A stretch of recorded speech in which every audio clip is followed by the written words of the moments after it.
Sheikh, I have a question that is a little bit long on. Explain it to me. So the question is, recently on internet, I have seen a lot of reels about how the Western media perceives the marriage of Hazrat Aisha and Prophet Muhammad sallallahu alaihi wasallam. And as an Indian who lives in the Hindu community, a lot of my friends and my family who are non-Muslim had this question: कि why is this marriage okay for you guys? So, is there any rational way to explain non-Muslims and my friends and my family about it? Thank you. No, Jazakallah. no, there is no reason to explain this to anyone because it's so pathetic and so stupid of them to come and ask about this specific incident when they themselves worship cows, mice, private organs, and 65,000 gods. This is illogical to come and point fingers when your house is not made of even glass, rather it's made of spider web. You don't throw stones at people, point one. Point two, all of Islam, with its hundreds of thousands of topics and issues, this is the only thing that you dislike about it? Well, this makes it the perfect religion. If you ignore the issues of monotheism, of tawheed, of prayers, fasting, zakat, transactions, the legal system, the sharia system, every perfect aspect of Islam, and you turn a blind eye to all of this, no. I just want to focus on how did Muhammad alayhi salatu marry a 9-year-old girl. This is the only thing you found about Islam that is negative? Then this is a medal of honor. Thirdly, can I ask a question? How did Aisha feel about marrying Muhammad alayhi salatu wasalam? How did her parents feel? How did the neighbors, the families, the loved ones? They say they were all happy. So, excuse me, if the parties involved are happy and satisfied, what's your problem? Oh, we have Geneva Convention. Where is your Geneva Convention when 40,000 individuals are killed and slaughtered and maimed in Gaza?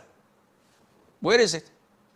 You've left all of this and you come to the marriage of our noble Prophet ﷺ to someone who is madly in love with him.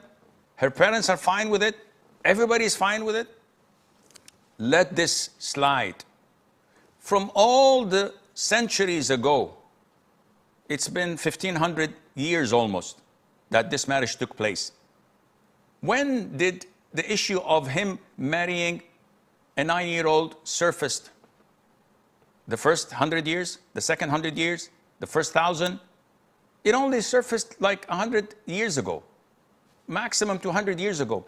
What about the 1300 years ago, where nobody ever said a single word? Why? Well, the Jews didn't comment when he got married. The Christians didn't comment. The hypocrites didn't comment. The Persians, the Byzantines, nobody said anything because that was the norm.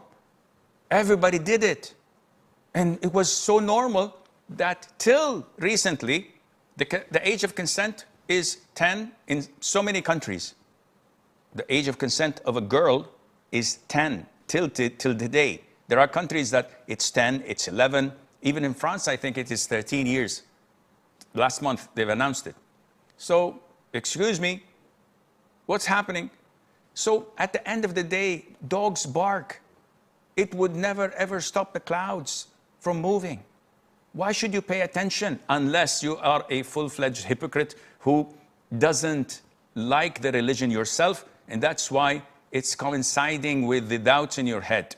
And I hope, Aisha, that you're not like this. A proud Muslim doesn't care about these ignorant imbeciles who worship private parts. They have temples worshiping private parts. They worship mice. They worship cows.